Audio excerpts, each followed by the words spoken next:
Good evening, graduates.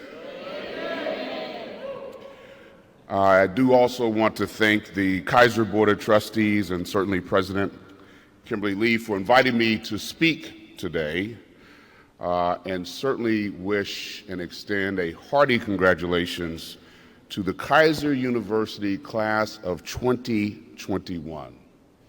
That has a nice ring to it, doesn't it? Class of 2021.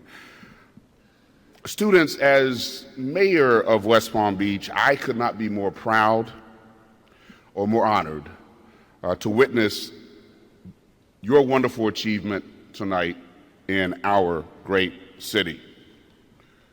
Equally important, however, congratulations to all of the family members who are here, parents, siblings, children. Each of you shares a piece of this evening, and congratulations to you for assisting in whatever way you did these very fine graduates. Today is about you as well. You know, I sat where the parents are sitting today. I have two children who graduated from college, and I remember celebrating their graduation just like it was yesterday. Family members, I know the intense pride you are feeling at this moment. And congratulations to all the others who helped get the class of 2021 to this point in their lives, including Keiser's esteemed faculty, staff, and administrators. So as I was thinking about what I would say, I certainly have to acknowledge that today is significant for many reasons. First, graduates, you earned your degree during a time of incredible challenge. Not only did we have a public health crisis, but we witnessed economic devastation and civil unrest just in the last year. Some have described 2020 as 1918, 1928, and 1968 all wrapped up in one year. 1918, the year of the last great pandemic to impact the United States, when over 675,000 people died. 1928, as we all know, the beginning of the Great Depression. And 1968, when we had tremendous civil unrest after the assassinations of Martin Luther King Jr. and Robert Kennedy. So I tell you that if you can achieve your degree during such an unprecedented time, I know that the members of the class of 2021 can and will achieve great things. Give yourself a round of applause, please.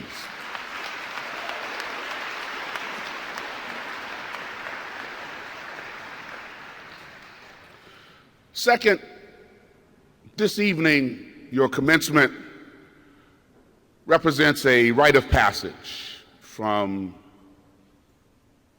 students to contributors to society. That's got to be pretty exciting, right? And I know each and every one of you has dreams, whether they are personal or professional. You want those dreams to become reality. Believe me, time is on your side. And I know that you have questions as well at this point in your life. How do I achieve those dreams? What's the secret to living my best life? Can I really pull this off? And am I really through with all of my exams and papers and projects? Those thoughts can be scary and overwhelming, but don't worry, it's like that for all of us. Hopefully in the next few minutes that we have together this evening, I can offer you just a little something that you could take with you on your journey through the rest of your life. Let me start by telling you a little story. Thousands of miles away, in a temple in the area known today as Thailand, several hundred years ago, early Buddhist monks installed a large statue of Buddha. It was made of bright, shiny gold, 5.5 tons of bright, shiny gold. Now, the statue's inspiration was the son of a ruler who lived around 6th century BC in Nepal. Experts say that he lived in a palace and enjoyed a privileged but sheltered life. He was determined to learn about life's realities. He saw universal suffering as one of humanity's defining traits, and he renounced his affluent past. He became enlightened and set out to end suffering. A teacher, a philosopher, and spiritual leader, he founded Buddhism. This golden statue, or golden Buddha, was put up by monks in tribute to Buddha in the 13th or 14th century and was worshipped for many, many years. But something happened to the golden Buddha. It's believed that when the monks learned that Burmese invaders were approaching, they devised a way to hide their revered statue to shield it from theft or destruction. To hide it, they covered it in clay, glass, and paint until the gold of the Buddha could no longer be seen. The invaders approached. They came closer and closer. They marched into the city, and they marched right past the statue without even a hint that they were in the presence of something of such great value. As you would imagine, the monks were very relieved. For years, they continued to worship their Buddha, protected in his clay encasement. After all, he was Buddha. Fast forward to 1955. Now, I know that's before any of you were born, and I'm happy to say that's even before I was born. Tommy? Never mind. It was decided in 1955, it was decided that Buddha should be moved. So the workers came in and devised a way to move Buddha with an intricate pulley system. During the move, however, the statue fell. The clay exterior cracked, and lo and behold, the valuable gold was exposed. This was quite a surprise to the workers, because with the passing of time, knowledge of the gold trapped beneath the stucco had been lost through the generations. Bit by bit, chunk by chunk, piece by piece, the monks worked to free the golden Buddha from its shell. Finally, after so many years and so much hardship, the Buddha statue's true beauty was revealed in all its spectacular glory. And today, in addition to being a religious icon, the golden Buddha is a tourist attraction in Bangkok, Thailand. People from all across the globe visit, surely with so much awe. So why did I tell you that story? I tell you that story because the golden Buddha is a metaphor. It is a metaphor for each and every one of you. The message I'm bringing you today is that each and every one of you are golden inside. And don't let anyone tell you any differently. Sometimes we might forget to see the gold that lies within us. Sometimes we might not see our true self, the person each of us is truly, without the pressures of social media, society, pop culture, cultural institutions, or the expectations of others. Just as the gold of the golden Buddha, the gold inside you will also be revealed in times of adversity. You know, there's a documentary, a 2011 documentary called Finding Joe. In that documentary, the producers tied the story of the golden Buddha to the work of the late literature professor, Dr. Joseph Campbell. Now, Dr. Campbell studied the myths and legends of many cultures over the millennia, and he discovered a pattern among many of those stories. In all those cultures, it was cross-cultural, and he called that pattern the hero's journey. Put simply, the hero's journey involves a hero going on an adventure, learning a lesson. That lesson was often about his or her own character or self. Then the hero or heroine uses this knowledge to overcome a challenge or win a victory. returns home transformed, and in many cases shares the knowledge that he or she learned with others in his home, his or her hometown.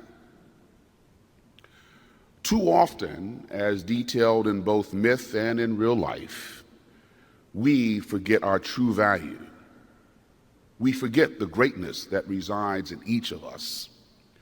Sometimes it takes a big event, like the dropping of a massive golden statue, to fully understand and to fully reveal the awesome value that lies within us.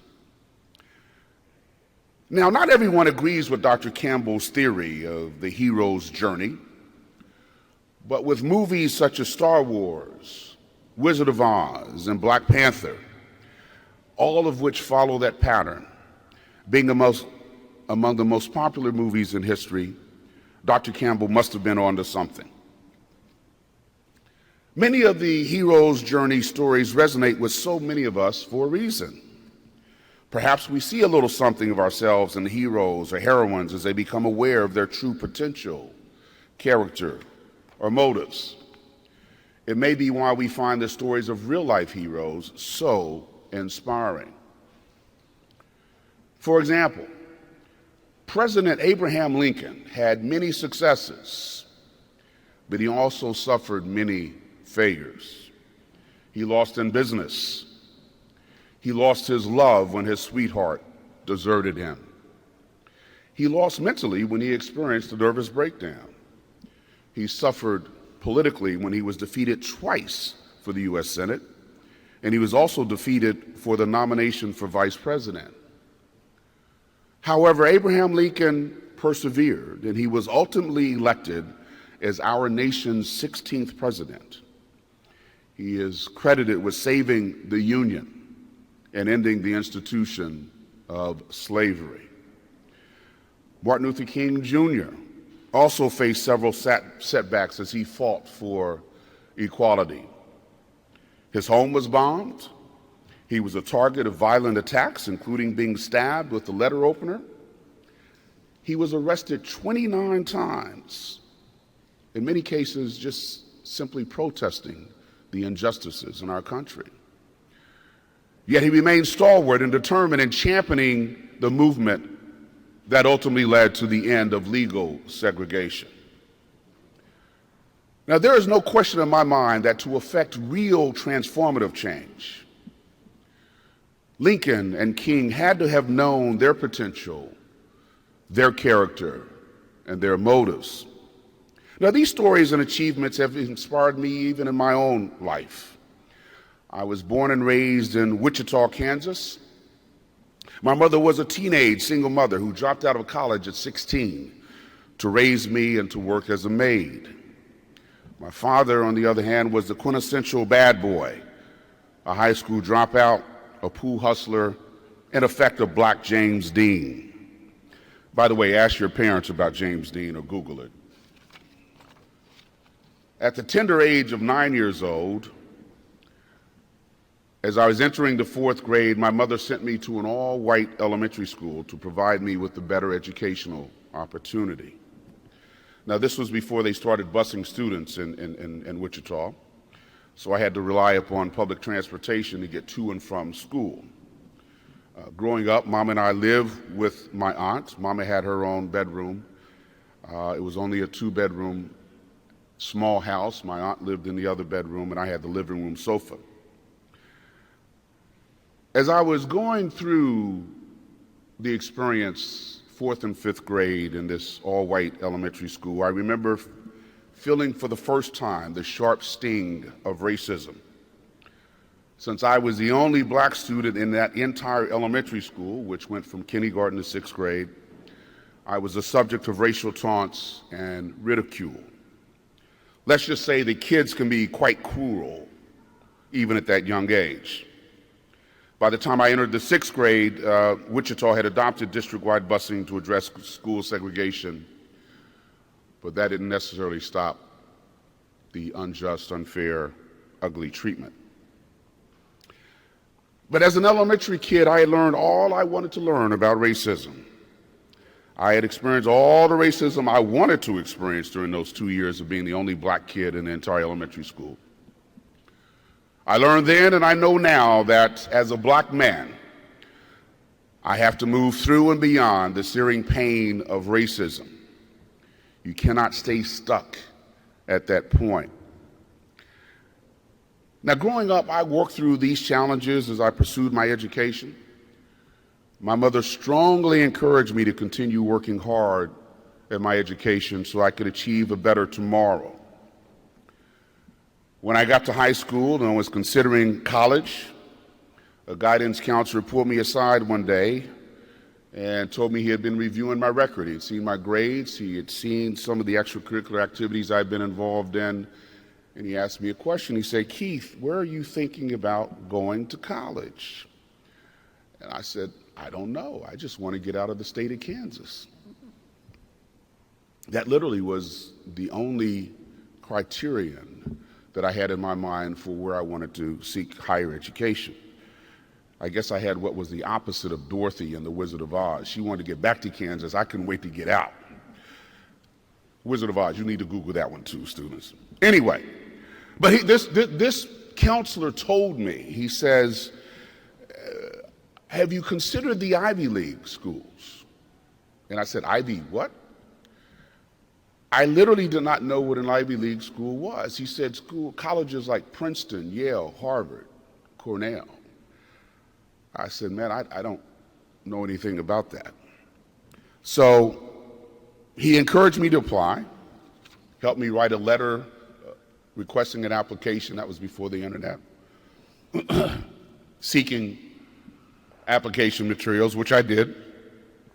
And as just a lark, I guess, maybe pursuing a dream, but certainly reaching beyond my personal grasp, I applied. And I was fortunate enough to be accepted into Harvard University, and it changed my life.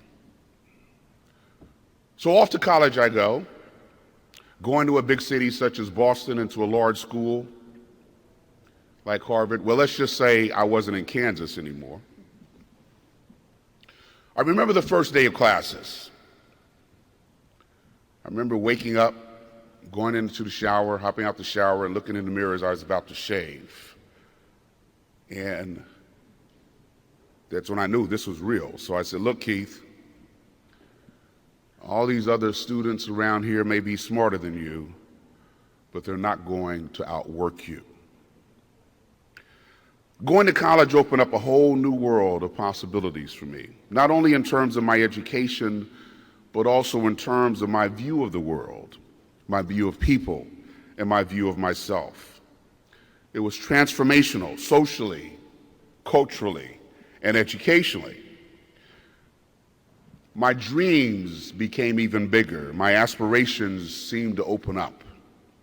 And indeed, law school became a realistic possibility. It was then that I realized that if I could dream it, I could indeed achieve it.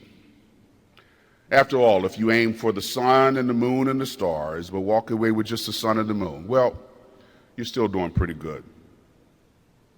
You know, as I reflect on that time and those experiences, my mother's decision to move me from an all-black elementary school to an all-white elementary school, and my choice to leave the comfort of Wichita, Kansas, to go away to an Ivy League institution, there's one thought that comes to mind, and that is, you have to recognize opportunities when they tap you on the shoulder.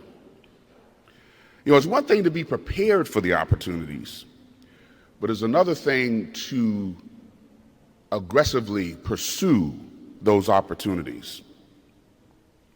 Now, I strongly believe that opportunities are going to come your way.